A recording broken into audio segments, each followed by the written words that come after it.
Za rad u front desk aplikaciji prvo se moramo prijaviti u sami sustav.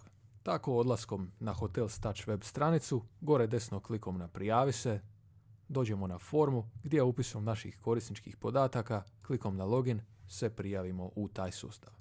Vrlo vjerovatno će vas aplikacija odvesti na prijavu u aplikaciju Management, no ovo nama u ovom trenutku nije bitno, znači ovo je aplikacija za dodavanje i brisanje korisnika u sustavu, mi želimo otići u front desk.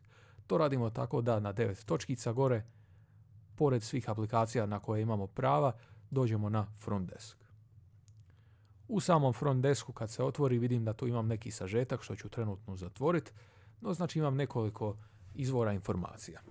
Sa lijeve strane imam alatnu traku gdje imam listu svih menija u sustavu, trenutno sam znači u kalendaru, imam upravljačku ploču, naplata, izvještaj i znači svaki taj meni ima svoje podmenije. Evo recimo meni izvještaj ima podmenije izvještaj naplate, rezervacija, usluga i slično, no nama je za sad gore bitan kalendar.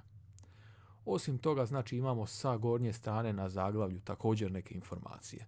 Pod broj 1 gore imamo znači listu svih objekata koji su kreirani u tom sustavu za vaš login.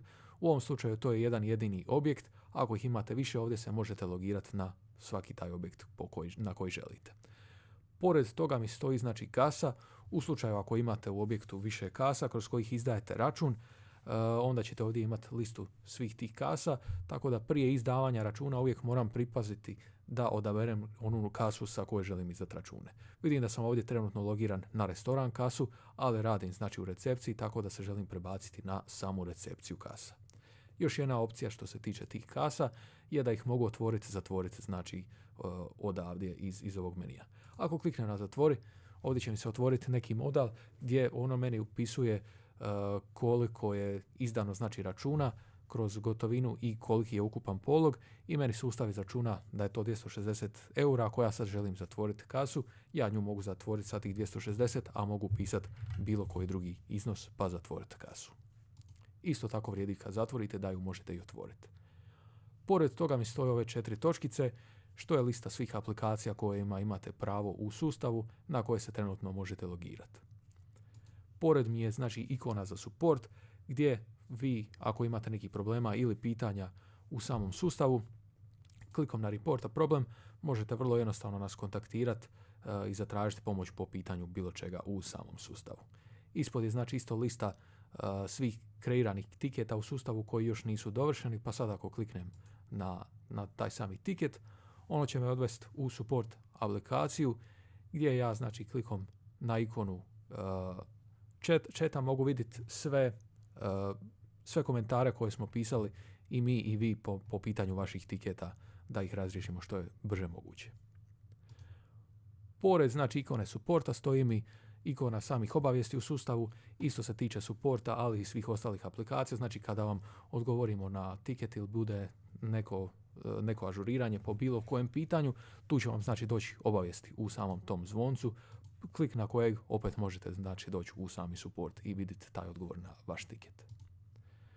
Pored toga je znači vaša lista znači koja je zapravo logiran u sustavu, te možete znači na postavke korisničkog računa otići nazad u management i ovdje znači klikom na edit možete promijeniti svoje login podatke, mail, šifru, ime, prezime, jezik sa kojim pregledavate i slično. Znači još vam je ovdje bitno da znate da je ovaj UID zapravo OIB u sustavu, tako ako izdajete račune, bitno je da vam je ovdje upisan točan OIB kroz koji izdajete račune, jer će biti problema sa izdajom računa i fiskalizacijom ako ste spojeni na FINU, ako nije dobar OIB ovdje upisan. To mi je to, mogu se sad znači vratiti u front desk, a osim toga znači imam ovdje za samu odjavu, ako će se neko drugi prijaviti, ovdje se mogu odjaviti pa se prijavi nova osoba u sustav. Ispod imamo znači kreiranje rezervacije, no to ćemo proći u jednom budućem videu. Za sad nam je bitno ovdje da znamo da imamo također neki sažetak u sustavu, što nam prikazuje znači najvažnije stvari u samom sustavu što se događa. Znači imam trenutno neke rezervacije kojima je potrebna prijava, potrebna odjava, neke opcijske rezervacije, evo recimo jedna rezervacija za koju mi opcija ističe za 2 dana i onda mogu potvrditi tu rezervaciju, odgoditi za 7 dana ili ju mogu recimo izbrisati. Isto tako za sve odlaske, dolaske, neke rezervacije koje su otišle, a nisu naplaćene, neke rezervacije koje su otkazane. Također će vam ovdje stizati sve obavijesti o novim rezervacijama, o modifikacijama postojećih i sl. Znači u ovom sažetku imate sve moguće informacije što su vam najbitnije u vašem objektu šta se događa. Pored toga imate filter, što vam je ništa drugo nego sami prikaz ovog kalendara, izgleda kalendara kako želite da izgleda. Imate tu recimo neke cijene i restrikcije, što smo također opisali u drugom videu. Znači ako kliknem tu na neki cjenik, ovo su mi sad lista svih cjenika u sustavu i sad primjenim filter, ono mi prikaže za svaki tip sobe taj cjenik pa ga mogu uređivati zajedno sa minimum maksimum restrikcijama. Isto tako za Channel Manager i Booking Engine dostupnost, znači za otvaranje prodaje za Channel Manager i Booking Engine. No to smo opisali u nekom drugom videu pa to možete pogledati tamo. Za sad znači ovo vam je osnovno, čisto da znate, ako sad znači sve ovo isključim, kliknem primjeni filtere, kalendar mi se vrati na stari izgled, a ovo ostalo znači još samostalno mogu uređivati kako mi god više odgovara, kako želim da mi izgleda znači sami taj kalendar. To je to što se tiče osnova. Ako ima nekih pitanja, možete nas javiti već na spomenuti support, a u idućem videu ćemo opisati malo više kalendar i rad u kalendaru.